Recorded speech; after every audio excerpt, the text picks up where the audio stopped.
Welcome back to Just Giants with Grump and the Cranky Fan, your favorite Giants podcast. I'm your host, the Football Grump. With me, as always, is Mike the Cranky Fan, and we are back at the tail end of the NFL season. Just a couple games left to go.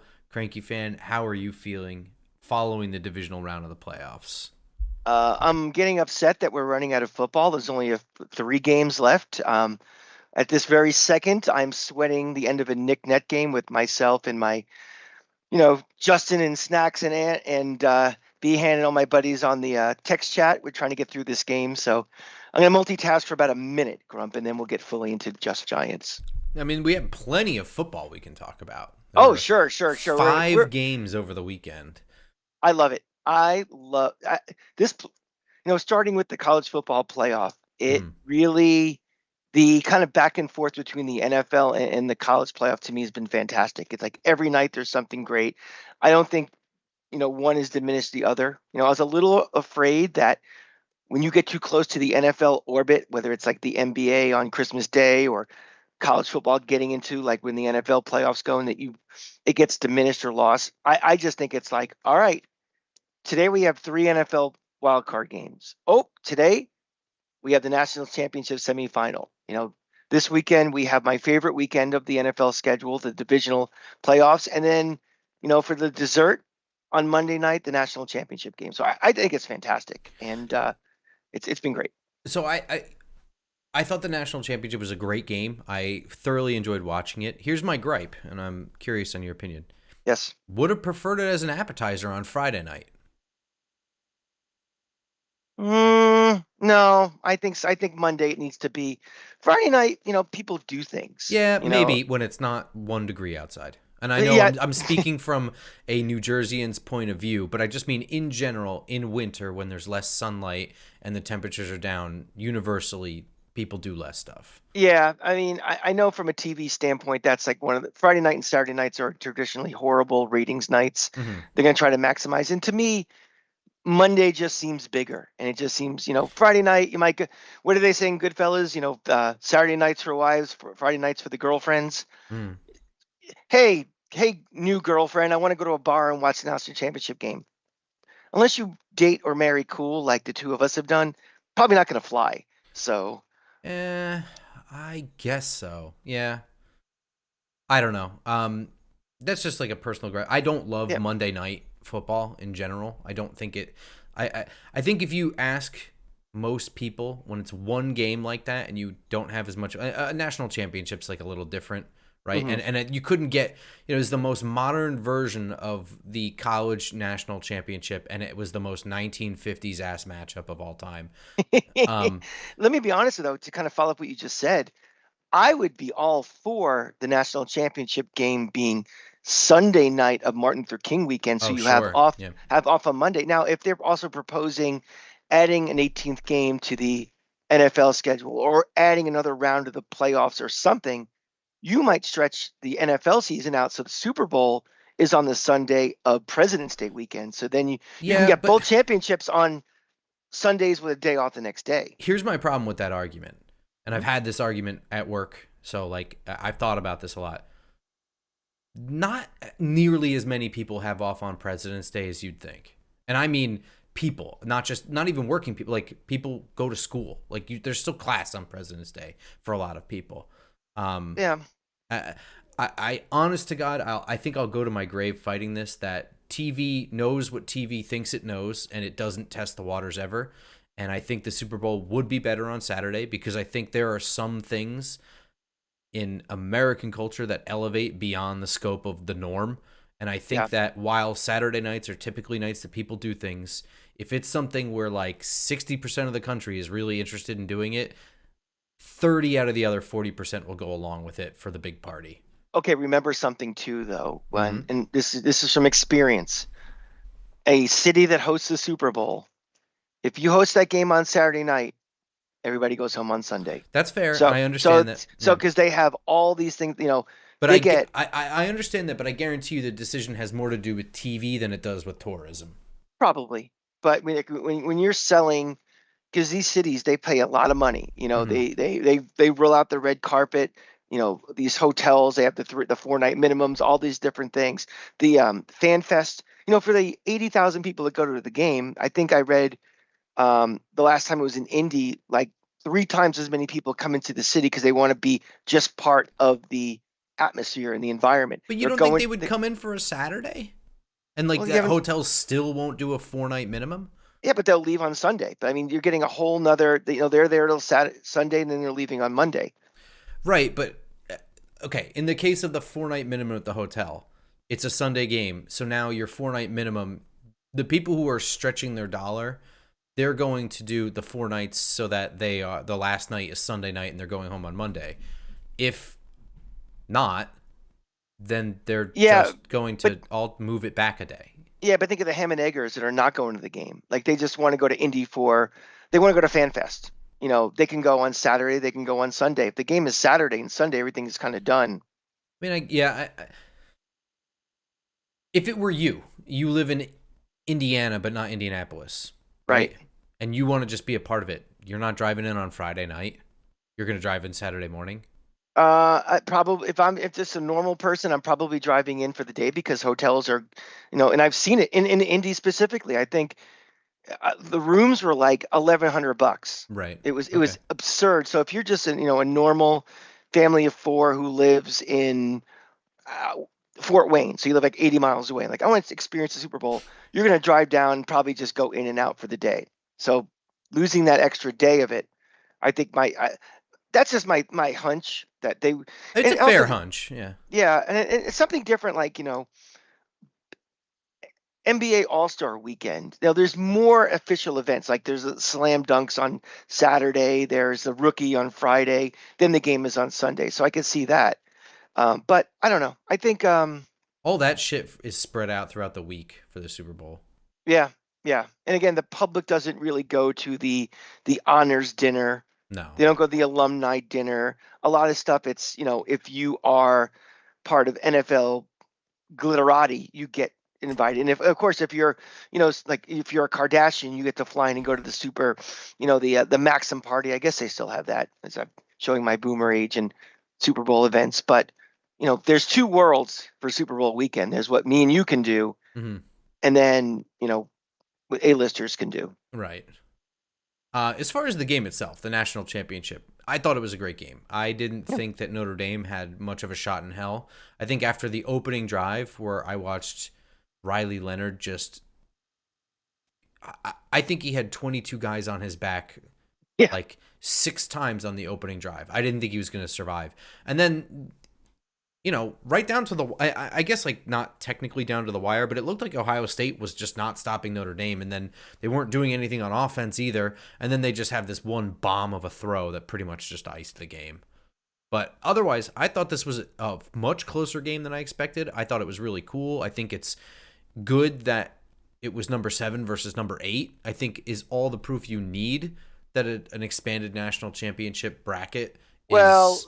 let's asterisk that because the way they do the seeding, like, is Ohio State or is Notre Dame really the 7th best team? Because the conference champs get the automatic bids and they get the buys. So, But the point is that everyone got a shot, oh and yeah, they that's proved that they belong. That's my point. Is you that's the can most never. important thing. But you're making my point for me. Is that the Yeah, seeding is so hard to determine because of things like conference championships that giving as many legitimate people a shot is all you yeah. really need to do.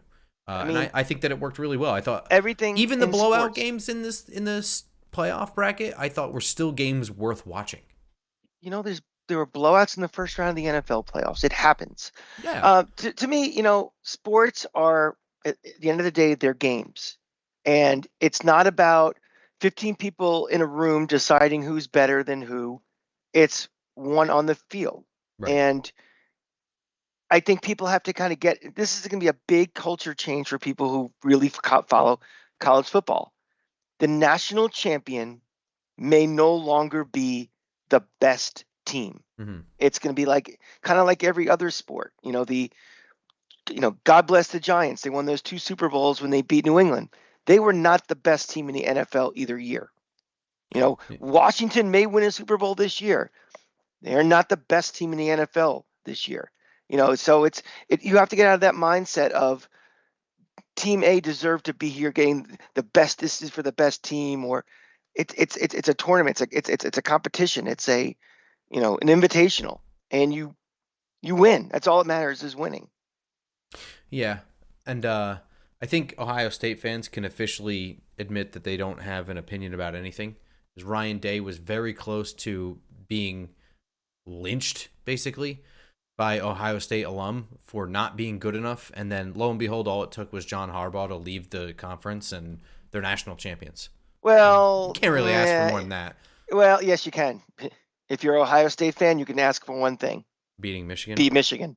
Beating Yeah, Michigan, beating Michigan in national championship are like this, and that's the one thing that separates college football but from any other sport. here's what you're not understanding.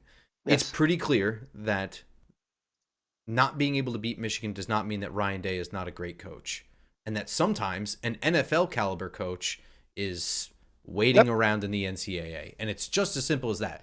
Oh, Not like there were a whole bunch of other coaches beating John Harbaugh at college. it's not rational. Yeah, but they didn't lose to John Harbaugh this year. You remember that's where college football fans are irrational. Like Right. if you asked, 1,000 Giant fans, and we could put a poll up, after the show and say, would you rather beat the Cowboys or win the Super Bowl? I would say it'd be 99% win a Super Bowl. If you ask 1,000 Ohio State fans, would you rather win the national championship or beat Michigan? It's not 99%. I can guarantee you that. That's It might fair, be but it might be more like 70%. it's also fair that most of the criticism launched at Ryan Day can be watered down to the unpopular argument of he just can't beat Michigan because there was every other excuse thrown about for the last like 4 years. You're probably right that that's the only legitimate reason, but it's not Yeah. the only thing that was said. Yeah, well, everything else that was said is ridiculous, is utter nonsense. I mean, that's like the Alabama fan who bitches if during the Saban run they lost 2 games one year, and then some maniac on a chat room is like, maybe his time has passed. It's like, okay, they still have recruited number one and number two the last 4 years.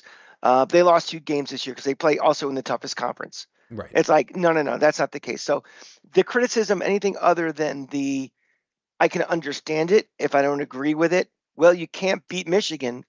Everything else is foolish. Ohio State still is a top 3 recruiting school. They have, one of the reasons they beat Notre Dame is they just had more depth than they did. Right. And that's a big, big reason. They lose guys to the portal just like every other school. But the difference is when, they lose a quarterback or they lose a running back, the guy behind him's a 5-star also and just replaces. They literally reload. They're in a position. They're one of 4 or 5 schools at most that's in that position to do it. They, I don't have the numbers in front of me. Their record in the Big Ten over the last, since Day's been there is insanity. Yeah. If you take away the Michigan game, and yeah, I mean, the people they don't like him for, some people just don't like somebody and that's it. And they're gonna like the way he ties his shoes. I mean, those people just are completely discounted. If if you still want him gone because you can't beat Michigan and Michigan's your priority, I think you're wrong, but I understand where you're coming from. Sure.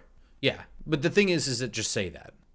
You know Yeah, what I mean? Like, yeah. you don't need, if that's the only, just because it's not a good argument doesn't mean it's not your argument. You know what I mean?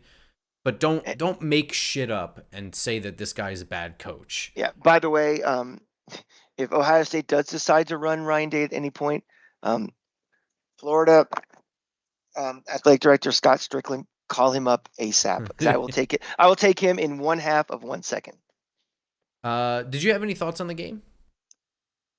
I just thought, I just thought it was entertaining. I thought, even though Ohio State was, threatening to make this the blowout everybody thought it was, suddenly it wasn't. And college football, remember, is not the NFL where you're still kids are playing and you have to maintain focus and momentum for 60 minutes, especially when you have an early momentum thing. And it's hard, and that's why you should never count out you know great teams playing. And you may say, well, Notre Dame may not be because of X or Y.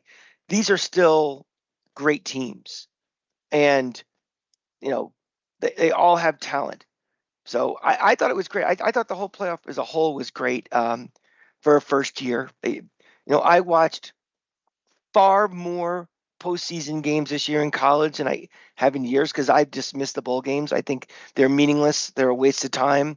They're glorified scrimmages, and I don't care. Like, I haven't watched a non-playoff game bowl like New Year's Eve, New Year's Day in years. Like, I would watch the Winter Classic on hockey on New Year's Day as opposed to watching the Outback Bowl. I don't care. But now all of a sudden you got these you have home games in December where you don't normally do with great teams. You have Tennessee going to Ohio State. Never happens. That's Right. awesome. And then you get in these bowl matchups. They're all, you know, games that mean something. I mean, I'm sure people in the Big Ten think winning the Rose Bowl means something still, but I don't care who the Fiesta Bowl winner is. I care when it's a national championship semifinal game. I'm very locked in. So, it was long enough where, I kept my interest all the way through. I think we have to wait. I think there's a lot of calls to like changing the way things are seeded and automatic bids. I think we should wait another year or two and see how this plays out. Was this year an exception to a rule? But because it was the first year, in my mind, I don't think you should get a bye just because you won a conference. I think winning the conference should guarantee you're in the playoff. But let's see how that plays out again next year.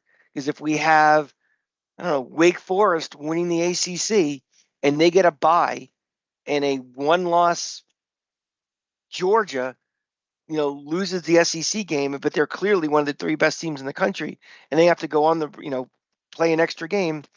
I don't know if that, adds to the best product and the best fairness of how teams are seeded and how they go going forward. Yeah, that's fair. But it was great. I think it was a great start, and Yeah, I mean, look, Division Two has been doing a playoff for years now. yeah. Well, think about this. They played Notre Dame and Ohio State played, I think, 17 games this year, and neither team played in a conference championship game. It's true.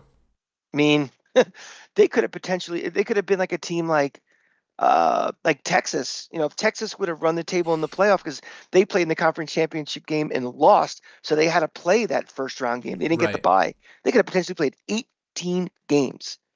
That is a lot for college football. Yeah. Because it used to be you played 11, and then if you didn't make your conference championship game, you played in the bowl, you played your 12th. Now going to potentially 18. More evidence that players should be paid if you're playing 18 games. 100% agree. Over the weekend, we had other games as well. Let's work our way backwards. Yeah, let's do Sunday night game, Bills over Ravens in frigid temperatures. I wouldn't really say the snowiest, but certainly frigid temperatures. Yeah, I got an eyewitness report from our buddy Jomo who was at the game, and he said the wind wasn't that terrible, but you could feel the wind, the coldness in your bones. Yeah. So that should tell you something. Yeah. It's supposed to be 0 degrees where I live tomorrow. And I think that's still warmer than it was there. I think like with wind chill, it was like something like -10 or something like that. Oh, God. This shit's awful. I'm sick of it. But this game I thought was really interesting because here you have two very interesting teams, right? You have two guys who are arguably MVP candidates. And in my mind, when I look at these teams, I say of the two, Josh Allen is my pick for MVP. And the reason why is I look at the entire roster. Yeah. And the Ravens on roster, they are 100% built to win a Super Bowl. You have Derrick Henry with Zay Flowers, Rashad Bateman, and Mark Andrews. It's unfair. Like, then they get Marlon Humphreys like halfway through the year on defense, I think, right? Mm-hmm. Yep. So for Lamar Jackson, who's already very, very good, to win with that team, I just feel like you have more guns in your arsenal than Josh Allen has. A lot of cast-offs, with, you know what I mean? Like Mac Hollins is a cast-off. You can make it. I mean, there was a lot of discussion this year that Saquon should have been MVP. Where I didn't even think he was the running back in the league that really should have got those thoughts. I mean, Derrick Henry to me, that's the secret sauce that Baltimore needed. Lamar 100% Jackson, agree. we Yeah. we know Lamar Jackson's great, but when you get somebody who can complement him like Derrick Henry, who's may not be as flashy as Saquon Barkley. I mean, he's not going to, jump over people backwards. He's not going to bust these, 70-yard runs against exhausted, defenses. But he's a rock. He's so dependable. He hasn't lost a step. In how long has he been in the league now? 10 years, just about. He is what makes the Ravens go from, here to here. I think more than what Barkley's value is to Philly because he's an important cog. Don't get me wrong, but that team has a lot of weapons. The AJ Browns and all that stuff too. So Yeah, well, I mean, he adds another dimension that Baltimore, the only dimension that was missing. I mean, you have the big downfield plays with the wide receivers. You have the chain mover guy with Mark Andrews. You have Lamar Jackson who's going to make stuff happen in the backfield and also all the flash and speed to run. What they didn't have was a hammer. It's really the only thing that was missing. And when you combine Derrick Henry's running game with Lamar Jackson's running game, it's the perfect weapon. I mean, I can't really say that anything roster wise is the reason that they lost. However, I don't understand the game plan because like here's a game that's tailor made to just being that versatile. Being like, well, I guess we're gonna lean on the run. We're gonna get physical. We're gonna wear them down in this cold weather. By the third quarter, a hit from Derrick Henry is gonna feel like shattering glass to these guys in 0 degrees. Right? And they just didn't do that. I mean, like Derrick Henry didn't have a lot going for him on the ground, but they just gave up on it. you think they just watched too much film of Baltimore and thought we of Buffalo. Buffalo and said we can attack this team through the air. We can pick apart that defense. They give up a lot of points and just didn't stick to doing what they do best and also what the weather conditions and just all of it probably Called for. Yeah, I dictated. don't know. Yeah, I really am at a loss because I would even say not that I think that Sean McDermott's a bad coach or that Joe Brady is a bad offensive coordinator or anything like that. I'm not saying that, but if you had to ask me who had the coaching advantage, the team with the guy who's won a Super Bowl as coach and has been there for how long now? How long is John Harbaugh? Is he the longest tenured coach in the NFL now? It's got to be Tomlin. Tomlin. You're right. You're right. Tomlin's, but I bet you he's probably in the top two or three. Yeah, I 100% agree. So if you had asked me like which team has the coaching edge, I would have said the Ravens. And yet it felt like they got out like not even that they got out coached, that they outcoached themselves. And that's what I'm saying. It's like, did they just kind of the siren call of the look at these numbers that people put up against Buffalo? Because that was the thing we were concerned about them. It's like this defense. I don't know if they, when they get in the playoffs, are they going to be able to, Mhm. they have to win shootouts every game, and they didn't have to with this one. No. I would say that like at no point in this game, which was not a blowout, but at no point did it feel like Baltimore was like in any sort of control of what was going on. It really felt like this was Buffalo's game and the Ravens were just constantly trying to catch up. I don't know. That's just me. That's how I felt watching it. Like my friend's a Mm-hmm. Bills fan. He wasn't here with me. I was kind of a little bit sick. Um, but I don't think he was worried at all. I wasn't really worried having to deal with him being pissed off. It just didn't feel like at any point Baltimore was going to win that game, even though it was really close. Yeah, yeah, yeah. Just a follow up. The top five longest tenured NFL coaches. Um, number 5 and number 4 with 8 years. Want to take a shot? Actually, number 6, 5, and 4 with 8 years. There's three guys. Shit. Um, with the same team, right? Correct. And present. They're the longest tenured active coaches. McDermott might be one of them. McDermott is one of them. Yeah. Um, You're going to be like, holy shit. Like, you're going to be surprised by one of them. The other one really shouldn't be a surprise. Shanahan. That's the one. It's not really a surprise. Uh I'll give you a hint. He has a Super Bowl ring. oh, I was gonna say Todd Bowles. Never Nope. mind. He has a ring as a coordinator. And he's also only been there a Oh, few years. oh, wait, no. I don't know. Who is it? Sean McVay, Oh, 8 years. McVay. Oh, yeah, okay. Number three, at 12 years, one guess. No, I don't. He has a ring too. He has a couple of rings. He's a couple rings. Who am I Yeah, not thinking of with a couple rings with the same team? So Sean Payton is not one. correct. Yeah. Okay. A couple of rings with this Oh, team he's still duh. Holy coaching. shit. Andy Reid. Correct, 12 years. Yeah. Number two, John Harbaugh, 17 years. And number one, Mike Mike Tomlin, Tomlin. Yeah. 18 years. So it wasn't like, oh, this guy's been here since, leather helmets, but just one more year longer. Yeah. Only been three coaches of the Steelers since I've been alive. Isn't that insane? It's insane. In 52 years, they've had three coaches. Earlier in the day, the Eagles beat the Rams in a really, really fun to watch snow game.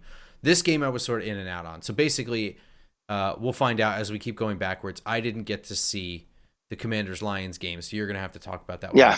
I got lights out drunk Saturday night and passed out in the middle of the game. So I saw about maybe half a quarter, don't remember it. And then I woke up at 3 a.m. and I was all the way awake at 3 a.m. So I kind of was falling asleep a little bit during this Eagles game, but that's on me. But nevertheless, I thought this game was interesting. Now, let's talk Saquon Barkley here.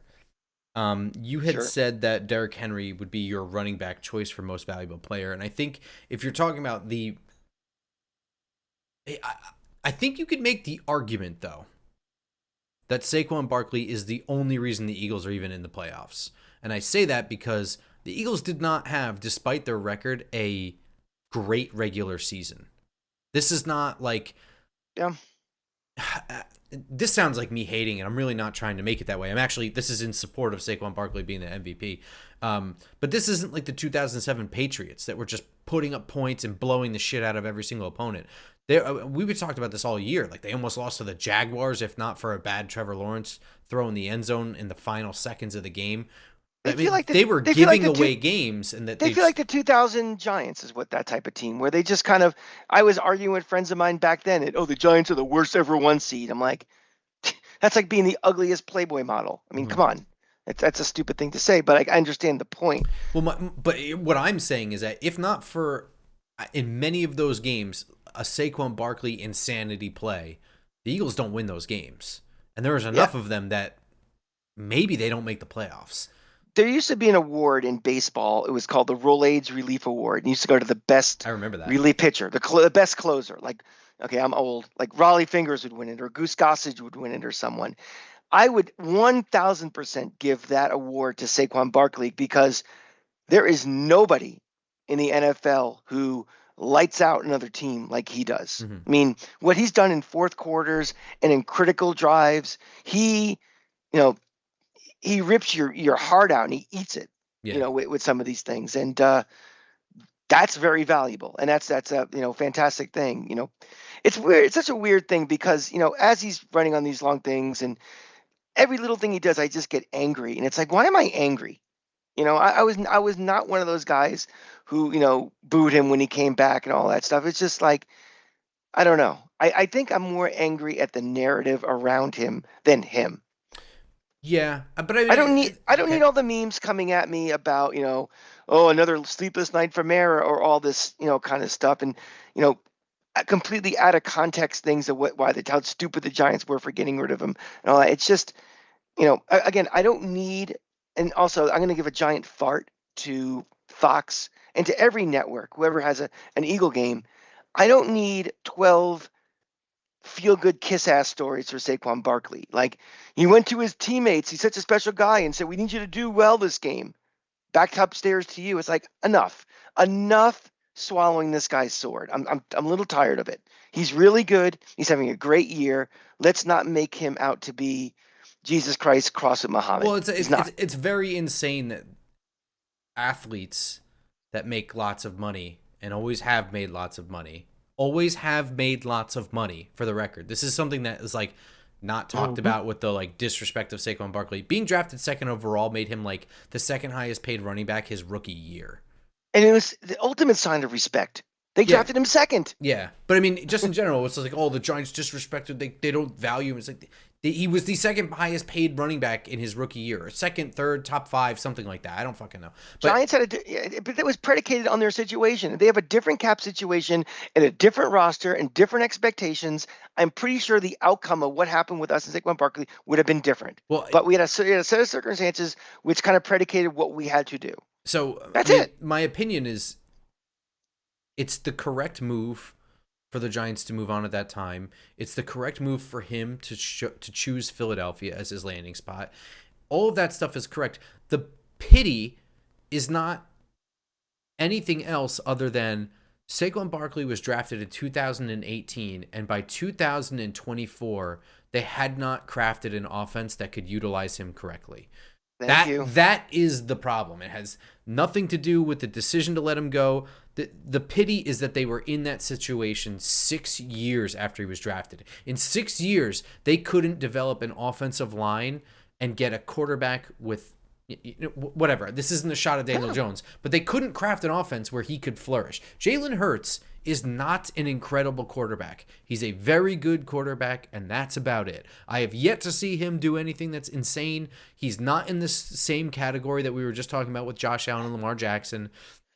He is maybe one of the greatest game managing quarterbacks we've seen in the last 30 years. Absolutely, and that is not a dig at him. It's just a different classification. Yeah, that's but the point is fantastic. that you don't need Saquon Barkley is not required to have Josh Allen or Tom Brady next to him. You know what I mean? You just need a roster of guys that can play.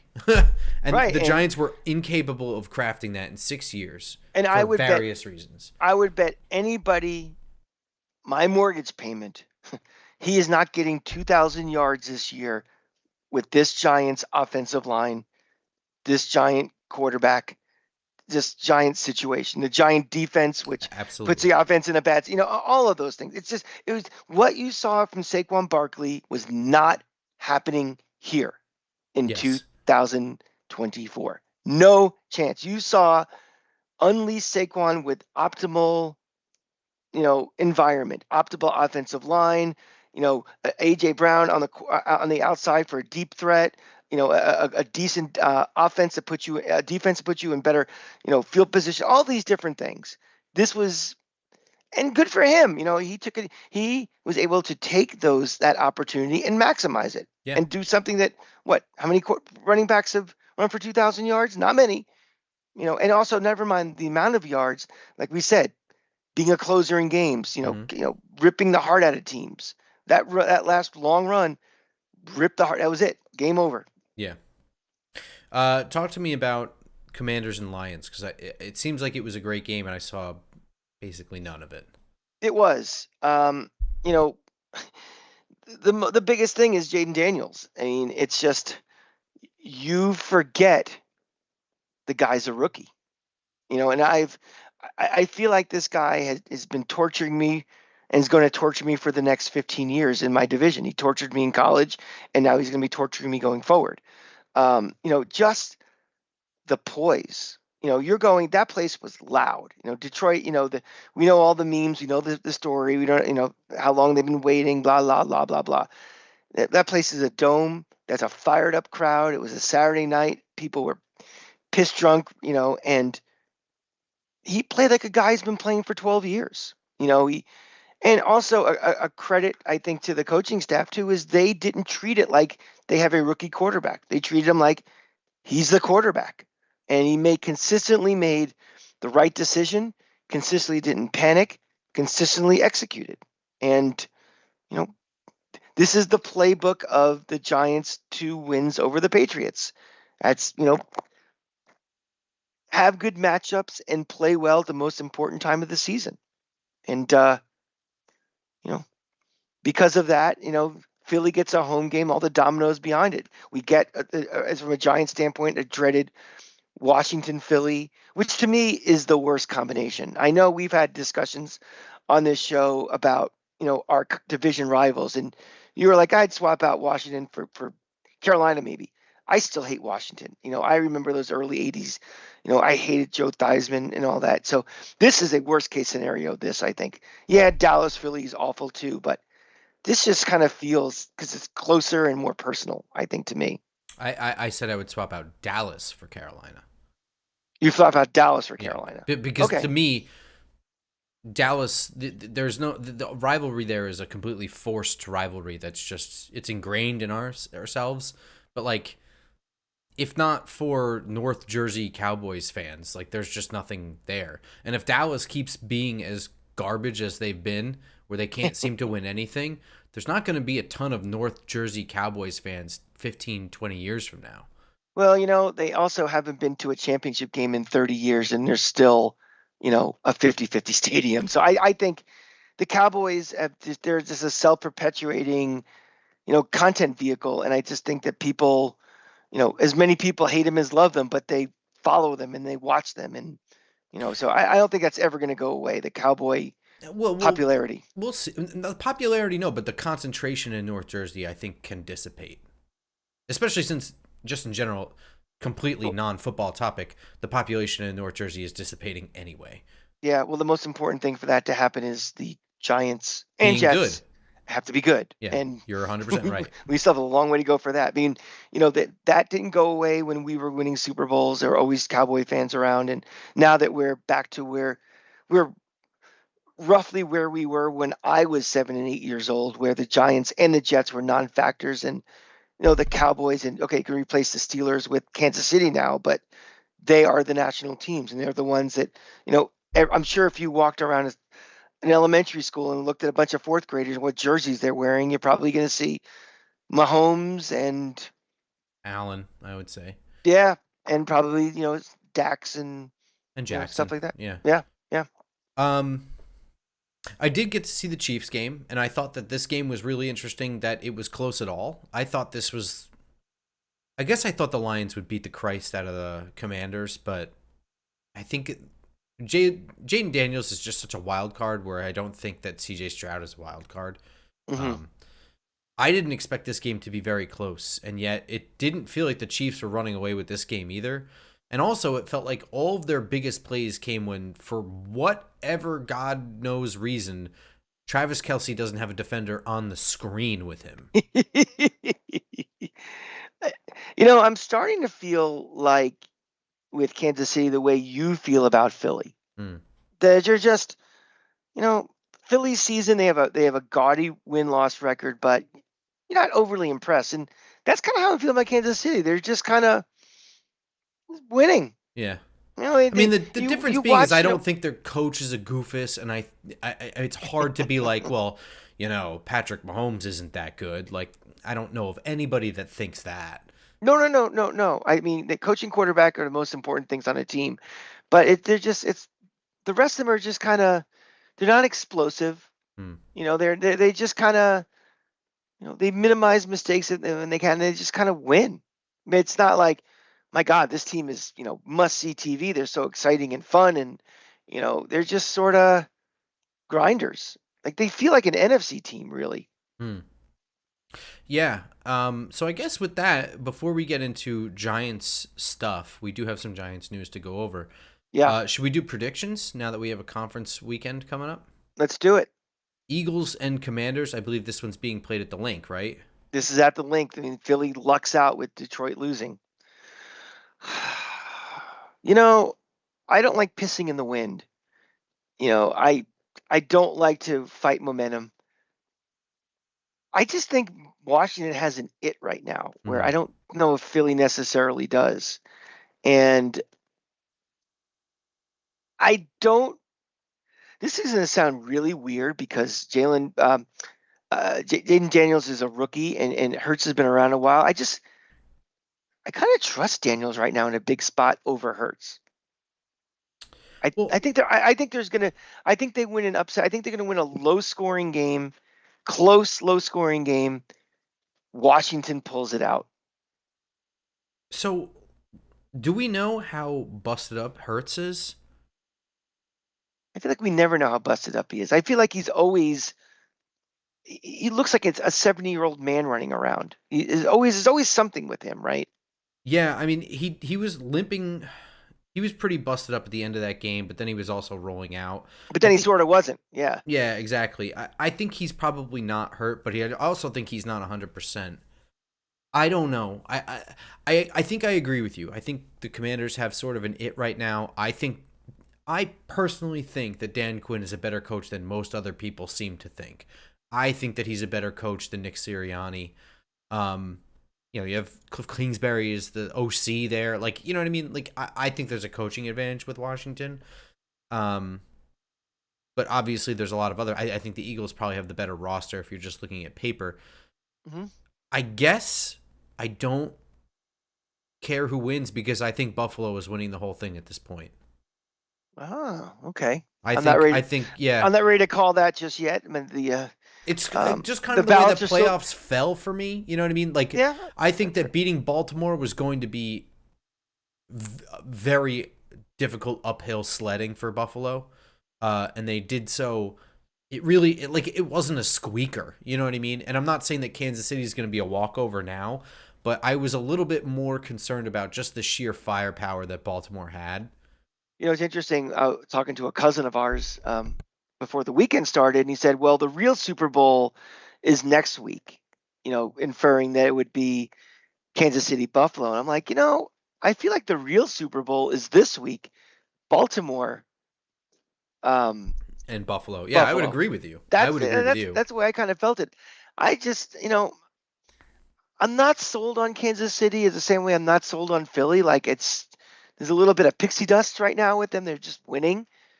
Um, all right, so we ready to make that Yeah, go ahead. call as well. Yeah, it might as well.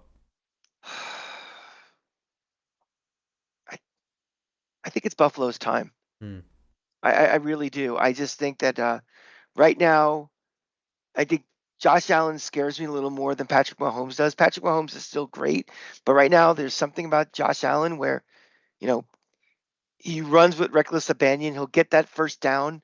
He'll run if he has to. He'll run over somebody if he has to. He doesn't slide. He attacks people. Um, the cold weather that may happen in Kansas City that won't bother Buffalo like it would if a more warmer like a Houston coming out of a dome had to. I think we're going to have two road upsets this week, and I think Buffalo wins. Interesting. Maybe a little more high scoring than the NFC game, but I think Buffalo. I think it's their time to go to the Super Bowl. So I'm predicting a rematch of the 1991 Super Bowl of Washington Buffalo. Right. Yes. Which was played where? Because they played in Tampa in '90. Can I make a guess and say San Diego? I will look that up as you make your prediction. My prediction for what? That game. For that game? What game? The AFC game. Oh, I think it's Buffalo. I think You think it's Buffalo? Yeah, 100%. I think Buffalo is going to the Super Bowl, and I also I don't know if whichever NFC team makes it, whether it's Philly or Washington. I don't think either one of them is going to beat Buffalo. Right now Buffalo looks like the most complete team left, which is a little weird to say because of Kansas City. But everything that you just said is I feel the same way. Kansas City is just sort of finding ways to win, and when it comes to the biggest games. They already lost to Buffalo. We can start there. Mm-hmm. I don't know. It's just the way I feel. I think Buffalo's going to win this weekend, and I think it'll be really tough for Philly or Washington to beat Buffalo. That Super Bowl 26 was in Minnesota. And Interesting. And that was a year where within a period of 3 months, the World Series and the Super Bowl were played at the Metrodome. Interesting. Yes. How about that? Halftime right. show. Oh, God. Gloria Estefan and Brian Bortano and Dorothy Hamill. We've come a long way, baby. That's her, right? What song is that? Feel the Rhythm or something? That is Conga by the Football Grump remix. Beauty.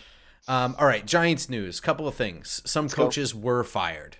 So while there was some uproar among Giants fans that Shane Bowen was not fired, 2 defensive assistants were fired. And to me, at least, surprisingly, one of them was Jerome Henderson. The other one was Mike Trier. I don't know how to say his name. He's the safeties coach. But Jerome Henderson being the defensive backs coach, it's interesting for a multitude of reasons. For one, he's been here for quite a while through multiple coaching changes.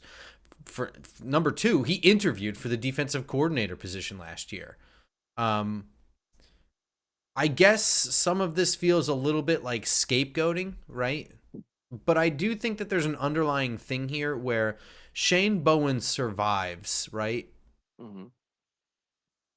There are some rumors that like John Mara was, I mean, like, I say rumors because it's extrapolating from like one portion of a John Mara quote, someone who really doesn't speak to the media all that often, but he was very upset about the defense. So that led people to think that Shane Bowen was going to be fired. But Bowen remains, right? So here's a guy who came in here. Here's a guy who came in here. And, This is a guy. But he retained a whole staff from last year. At a certain point, if you're being heavily criticized and you're being told, like, well, you're okay this time, but, you're on thin ice, it's like, all right, well, let me hire my own goddamn coaches then. You know what I mean? Like, a little bit of that, I think, bleeds over. But I do think there is some scapegoating here. There's some level of Deonte Banks took a step back. What are you teaching this guy kind of thing, right? Yeah, I think, we may never know, but my guess is when you make a change for defensive coordinator, you have your plan in place, how you're going to replace that guy before you make the announcement. And I think what happened last year, the way the whole Wink thing went down, it was, a little unusual, let's just say the least. It wasn't a natural, okay, let's talk on Monday. We're gonna let you go on Black Monday. But although, discussions I'm sure have happened before that, that was kind of wonky. And I feel a little bit maybe like, some people were foisted upon Shane Bowen as opposed to, okay, I'm coming in here with the full amount of time to really prepare to get my staff on here. So it was kind of interny. So I think that, you know, I think it's all or nothing with Mara. I think it's kind of like, okay, starting at the top, starting with Joe Shane, that if you want us to succeed and you think we're going to succeed, you have to let us succeed or fail and have our guys and do this. So I think Mayor is all in with this, coaching staff and front office until he makes a decision to replace. And being all in means, okay, Mr. Defensive Coordinator, you pick your staff. And he probably went through his evaluations. I think there's a little bit of scapegoating too. But I think he's, okay, I'm going to pick my guys. I'm going to go down, if we go down next year, I'm going down fighting with my chosen lieutenants and my little staff around me. Yeah, I think that I agree with that, and I think that's the right thing to do. I mean, if you're gonna give these guys a shot, then give them all the ammunition they need to give their best shot. If you're giving someone another year, all in. I mean, I always tell these things. Well, if that's a kid, there needs to be some conditions. No, if you're gonna cut the guy's nuts off, he's not gonna sing baritone anymore, and you want him to sing baritone. So you let him coach, and you let the GM, and you let the coordinators coordinate, and you let the position coaches position. You're all in until you're no longer in. And I think that's the right thing to do. Is that line a Cranky original? I just riffed it as I went. All right, it's good. I like that. So Shane Bowen, speaking of Shane Bowen, he will be one of the head coaches at the Shrine Bowl. And Mike Kafka, who is interviewing with New Orleans for the head coaching spot, will be a head coach at the Senior Bowl. I think that this is interesting for a couple of reasons. We'll eventually get to the fact that Mike Kafka is interviewing with New Orleans. But I definitely think, and I don't know what the process is, so this could be a completely unfounded thought, but I do think that Brian Daboll and Joe Shane like the idea of getting the up-close look at these All-Star Game guys, especially since both of them can include underclassmen now. Oh, So 1000%. Well, I yeah. don't. I mean, like, I don't know what goes into Jim Nagy choosing who the head coaches are at the Senior Bowl or whatever. I have no idea what that is. That like a bidding process? Like, who decides? I don't know.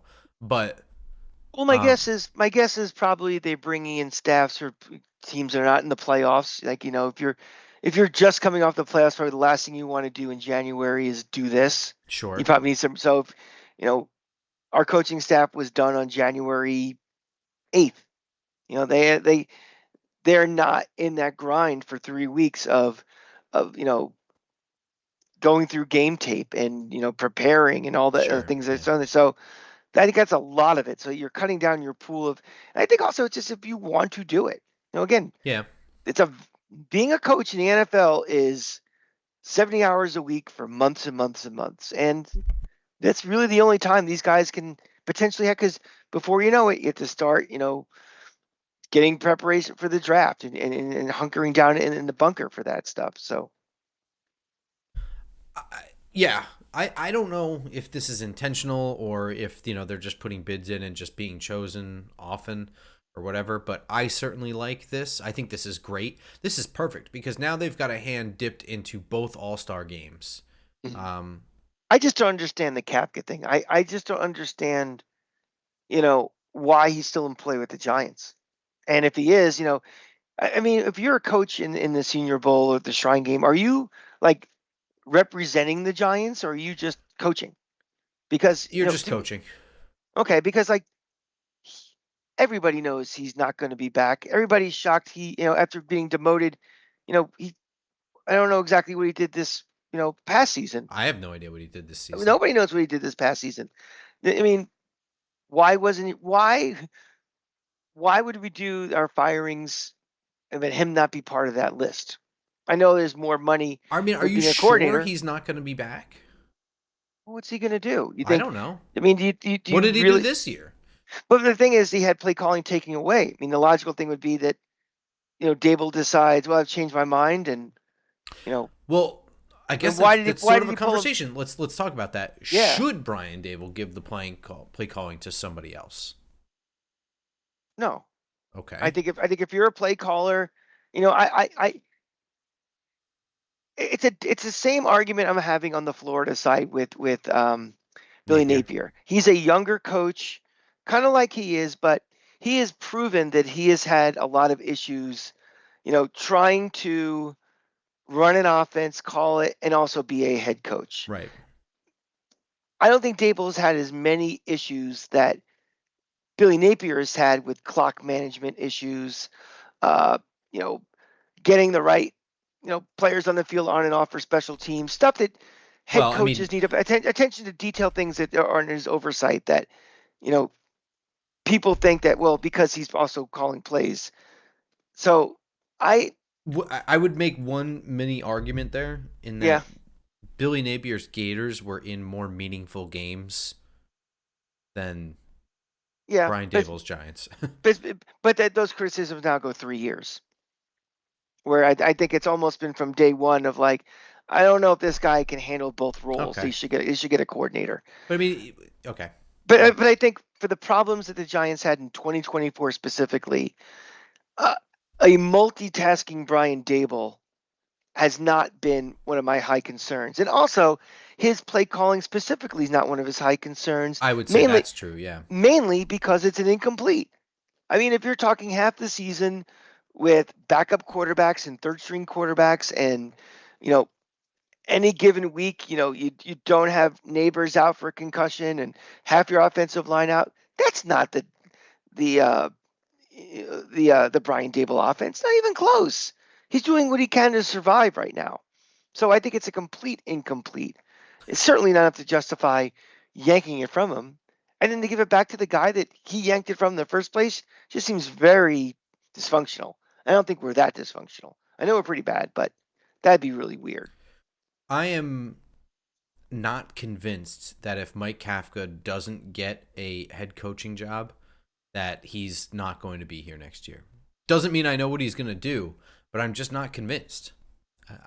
I think he stays. Maybe he gets played. I don't know. You can ask me, but I don't know the answer. No, I said, do you know what he gets paid? Oh, no one does. We don't know that. That's not public. I don't think so. Okay. It's not cheap. I mean, he was paid as a coordinator. I don't think he took a pay cut for that. No, I don't think so. I mean, I would say that the Giants would probably be okay with him. I think they're okay with the fact that they get compensatory picks for him being a minority if he gets a head coaching job. But I don't think that they want to fire him. That would be really, really sleazy if they fired him after he doesn't get a job because they didn't get a payout for him leaving. Can I throw a theory out there? Of course.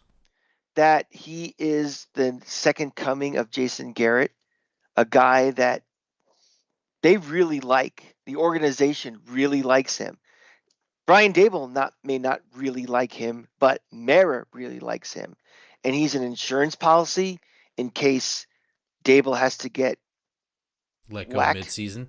Yes. And then Kafka jumps in, becomes the head coach. He's kind of like the unspoken coach in waiting. I think that is a very creative and silly theory because the only reason why I think it's silly, the big problem is that the dude doesn't even call plays. So to have him waiting in the wings, I mean, it's not outlandish where the point where I'm laughing at you, because I'm not, right? Because I mean, shit, Antonio Pierce not only was the interim head coach, he was the head coach for a full year after that when the Raiders let go of. But remember, who the fuck was that coach? Who the Raiders got rid of? Yeah. Who the hell knows? My God, how did we? Some retread. It's been like 1 year and we don't remember. We're getting old. I know. But I don't see that as being the case. But I do think that they like him. I think they think he's really smart. But my thing is, he's getting interviews to head coach. He did last year. He is this year. Yeah. So somebody thinks, okay, well, even though he's not calling, they like him as offensive mind or whatever they think of him. So I don't think it's. I mean, again, I wouldn't go to Vegas on it, but there's a reason why he's still around. Yeah, I mean, and I don't think he does nothing. Like, I'm sure he's a big part of crafting the offense with Brian Daboll throughout the week. Okay. I mean, it would be really bizarre if he truly did nothing. But can't you get someone of equal brain set for cheaper? Yes. For cheaper and who will probably contribute more. Mm-hmm.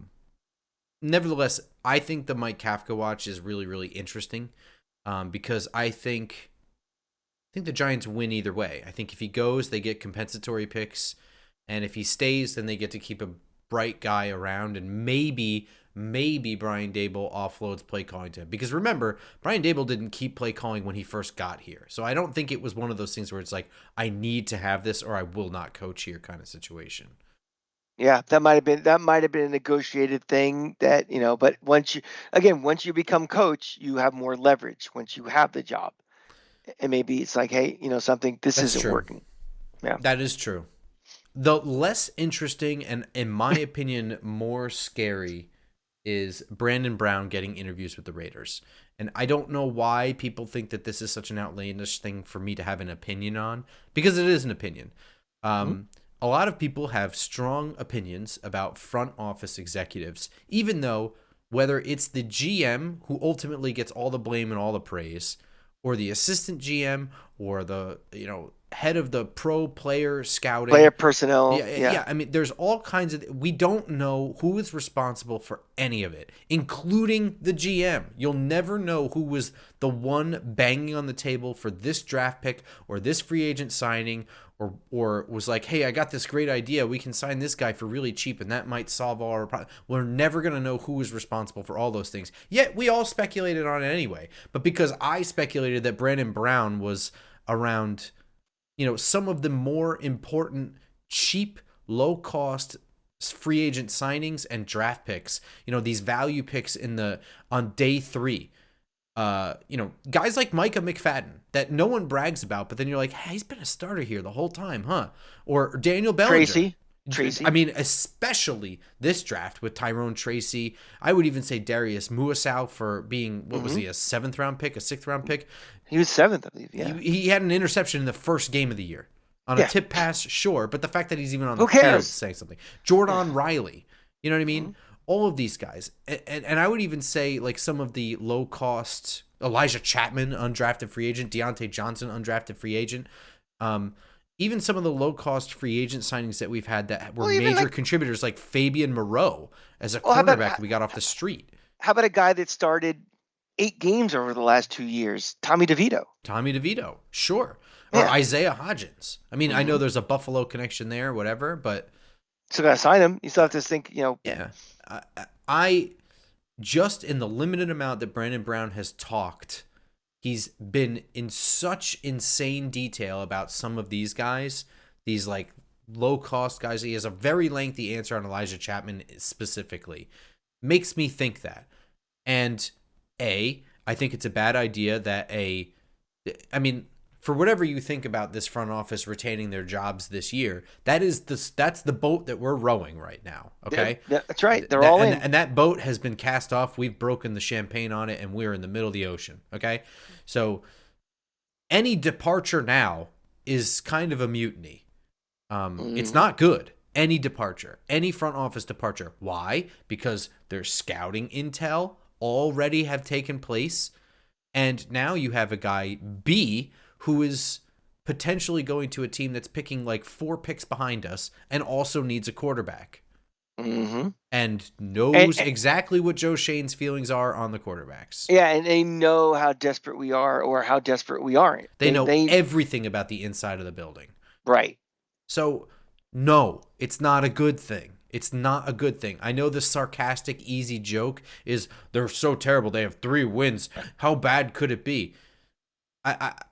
I don't understand. I don't think it's that insane to be like Ryan Cowden leaving is bad. Brandon Brown leaving is bad. Yeah, that's so stupid. I mean, it's just like we have 3 wins. How bad can it get? Well, we didn't try for half of those games. Imagine if we did try and we won 2.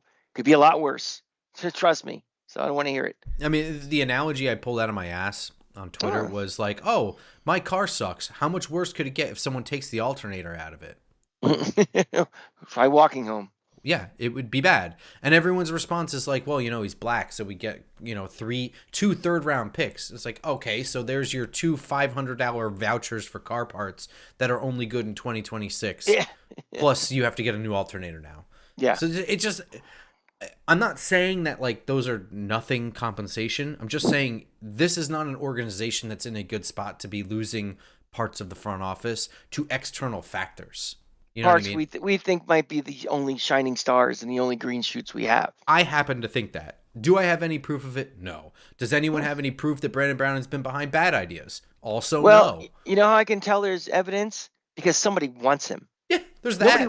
Nobody wants shit. He's one of like the rising stars in the league, and I remember Philly was so pissed that the Giants poached him. I'd have to dig up the article, but they were indignant that they didn't get like compensation because there was no compensation for a minority assistant GM moving up to GM or something, or he was like the head of player personnel or something like that. There was no compensation. They literally changed the rules because of this. And remember, going back to Kappa for a minute, don't assume just because he got demoted that means that he sucks too. You're dealing with a head coach that is very volatile, very emotional. We don't know what the dysfunction may or may not be in those coaches' meetings and things. So it's not just because he was underperforming. And again, the same situation where how many games did he have his starting quarterback when he was able to call plays? And that shitty offensive line he's had to go too. So I mean, all the criticism he got for Tyrod Taylor in the Buffalo game at the goal line. Yeah. Mike Kafka. And it's Tyrod Taylor, and B, Tyrod Taylor changed the play. But you're right. Sorry, go on.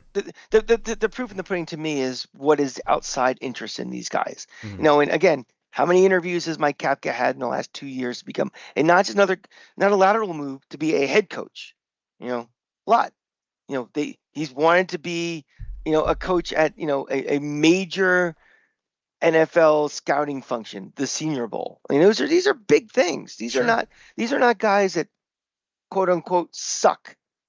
They have a lot of respect. I think that's going to do it for this episode. Yeah. next week be at the Senior Bowl again. Woo! So I will, wave to Mike Kafka. Maybe I'll zoom in real close on his face and post that on Twitter.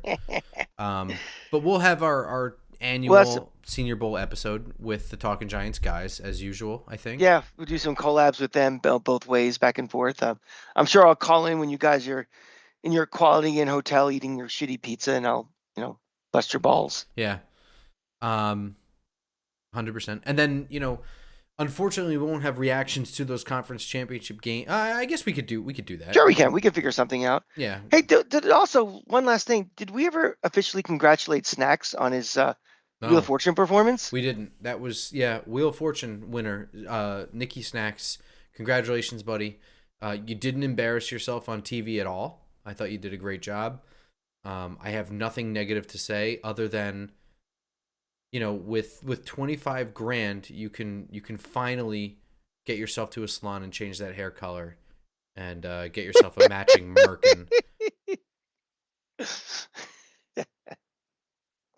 I can't answer that. I'm just gonna give you the last word. We love you, brother. Great job. We'll spend some of that money on a Nick game. We'll have to go to improve our 8-0 record. Let's do that. And we'll be back for post Super Bowl stuff, right? Post Super Bowl? No. No. Post Championship, Senior Bowl, funny games. Yeah. Schedule to be determined. And how will they find that schedule, Grump? On Twitter, probably. You can follow me at @football_Grump. You can follow at the Cranky Fan. We'll probably do an update at Just Giants Pod also. But the easiest way is to subscribe, and then that way you don't have to do any thinking or any looking. You'll wake up and you'll get a notification on your phone that there's a new YouTube video out, and there's a new SoundCloud or Spotify or iTunes. Any one of those, you'll get an alert, and then you can just listen to it whenever you want. That was quite an improv read. I love that. Good job. That was a good one. And we will see you next week sometime. Somewhere, sometime. Until then, go Giants. Go Giants.